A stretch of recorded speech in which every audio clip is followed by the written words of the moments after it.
Hey, this is Matt once again. Welcome back to another video, and this is a paid request for Al. Thank you so much for that.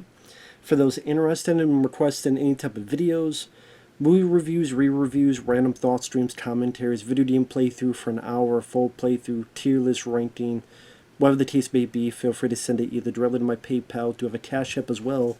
Links are down below in the info box, and I will get to it as soon as I possibly can. And this is for The Addiction, the 1995 film directed by Abel Ferrara. Now, Abel Ferrara is one of those directors where there's some of his films I do like.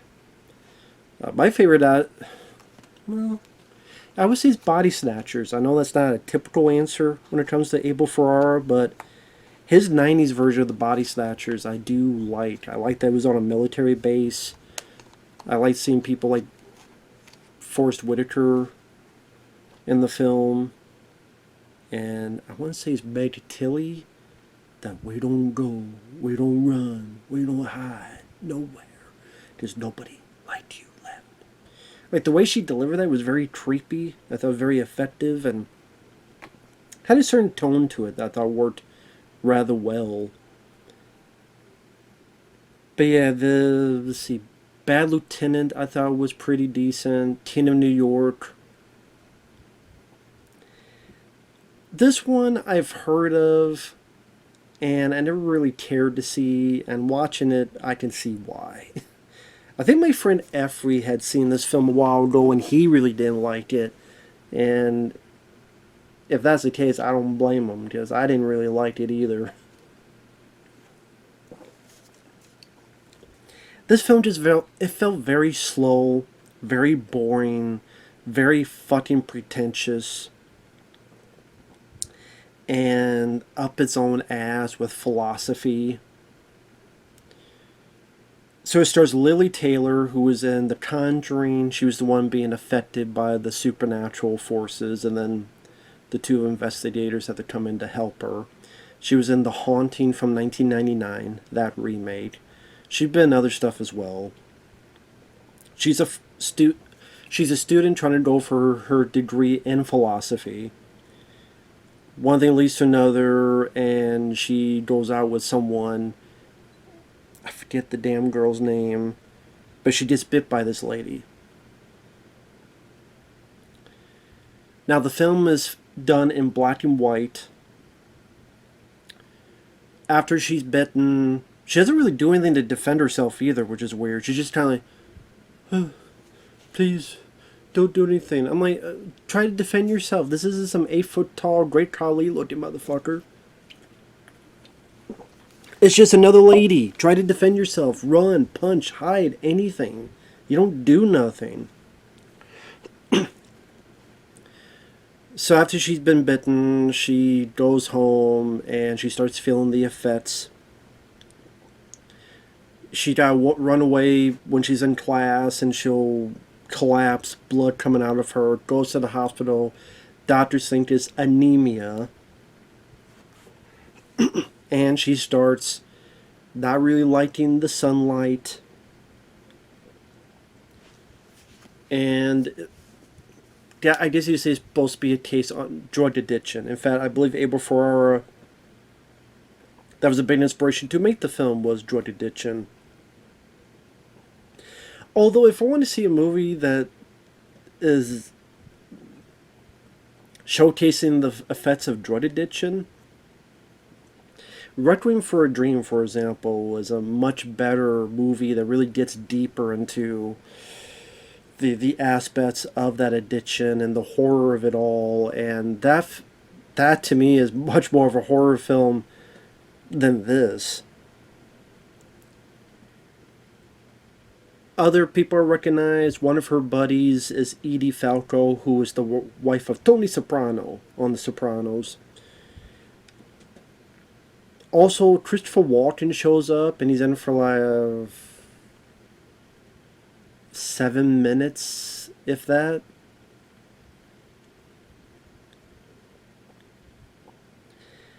It's pretty much just her kind of wandering around. She'll do stuff like she'll take this blood from this homeless guy and she'll shoot up with it. Or she goes out with this other lady and bites her.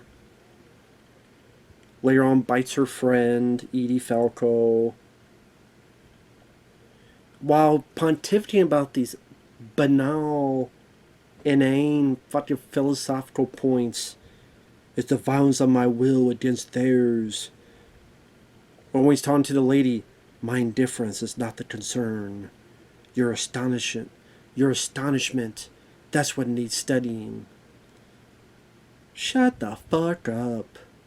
Just shut the fuck up. Shut the fuck up. Shut the fuck. That's why the whole movie is like, shut the fuck up. With you pompous, pretentious ass. Farty, arty style fucking horseshit. It's fucking boring. Not much fucking happens. I mean, it's supposed to be about addiction, but it's just... I think a lot more could have been done with Lili Taylor's acting, her character, any amount of depth. That's the thing, there's really no depth to the film. It's like fake-ass depth. With this fake-ass philosophy bullshit. The only somewhat intrigue for me is when Christopher Walken shows up, because it's Christopher Walken who worked with Abel Ferrara on Teen of New York. And I guess he used to be a vampire, but now he's kind of worked it where he's not addicted and he can kind of live his life, and he finds Lili Taylor and he just tries to get her to sober up too. You're not a person. You're nothing. He recommends her to read Naked Lunch, the book. He's like, man, I could do pretty much normal stuff. I could go out, work my job. I even defecate. When was the last time you did that? And then he feeds on her, but he also wants her to stop cold turkey. Doesn't really work because after he leaves, she kind of stays there for a bit, then just walks off and feeds on some random people. She showcases, defends her philosophy, gets her degree. There's a party. You see her and some of the past victims she had. Edie Falco, the lady she had bit before. Even this guy on the street that tried to hit on her, and she like hit his arm and bent his arm and bit him. He's even there at that party.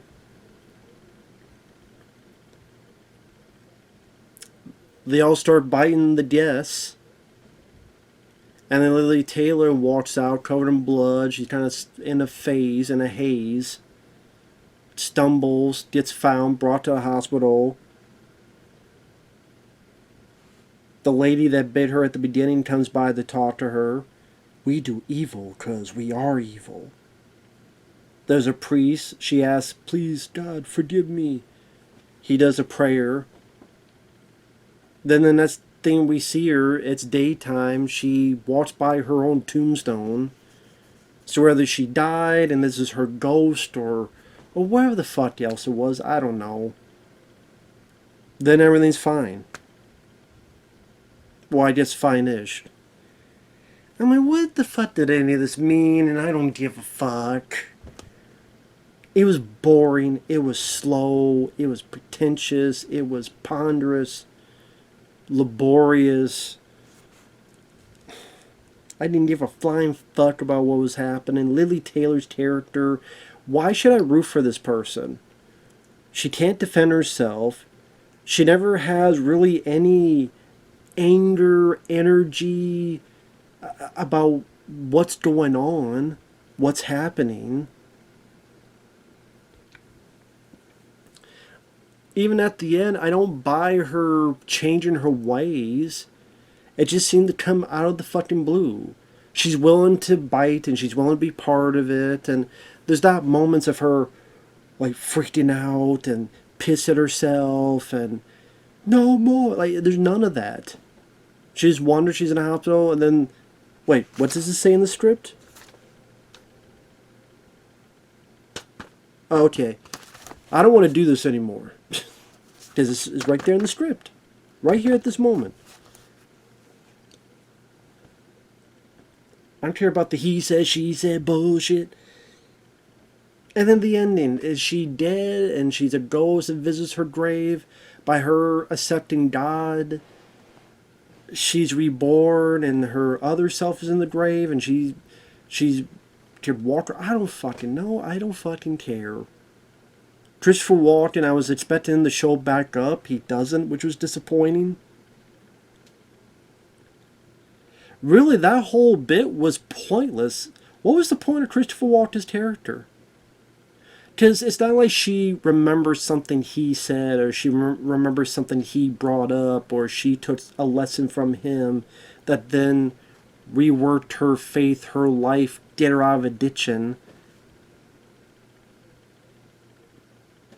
It just felt like, oh, randomly now I need to get out of the addiction.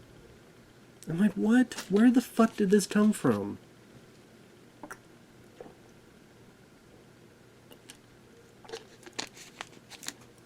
If you want to see someone stumbling about for 90 minutes, given these at times seemingly random platitudes of philosophy about will and evil and violence,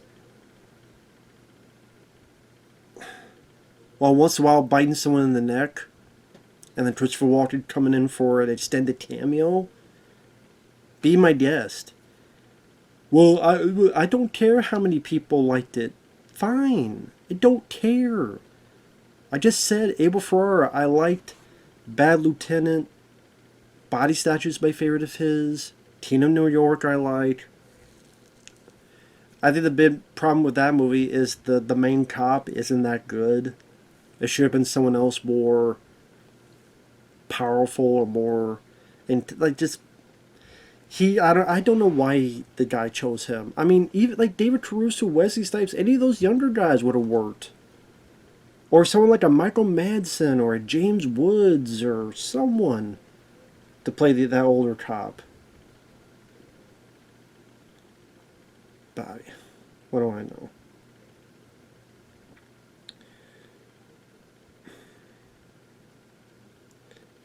But yeah, I did for a movie about addiction. I thought the movie that did this better was Requiem for a Dream. And there's other movies you can find where it's a horror film, but it's about addiction. Even in a way, not quite a different type of addiction.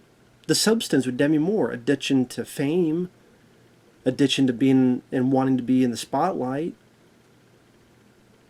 Or hell, a more fun movie, Brain Damage, with Frank Henenlotter, with Elmer, the weird fucking worm thing.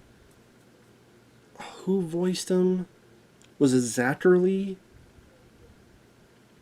And like this guy has this worm that comes out of his brain and will eat other people's brain, and he just can't stop because he's addicted to this thing. He's addicted to this secretion that the thing will give him to make him feel better and have these weird hallucinations. And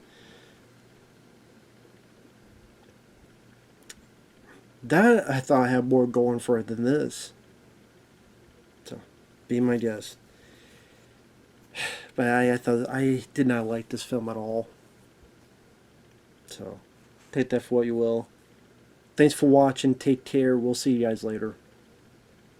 Bye-bye for now.